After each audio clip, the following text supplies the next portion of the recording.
आपण म्हणतो पुरुषांच्या बरोबरीनं महिलांना वागणूक दिली पाहिजे, त्याच्याशिवाय देश पुढे जात नाही.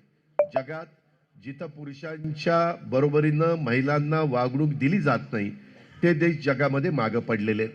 आणि त्याच्यामुळं आपल्या इथं तर राजमाता जिजाऊंचा वारसा आहे, आपल्या इथं पुण्यश्लोक अहिल्यादेवी होळकरांचा वारसा आहे, आपल्याकडं रमाई मातेचा वारसा आहे, ते आपल्या इथं क्रांतिज्योती सावित्रीबाई फुलेंचा वारसा आहे.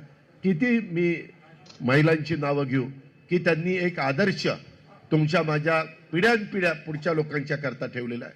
पण आज माझ्या गावामध्ये माझ्या वाडी वस्तीवर जाणारी, खुरपणीला जाणारी महिला, आज धुडंबांधणी करणारी महिला, आज स्वयंपाक करणारी महिला, आज तिथं कचरा गोळा करणारी महिला, आज काही ठिकाणी काचा गोळा करण्याचं काम महिला करते.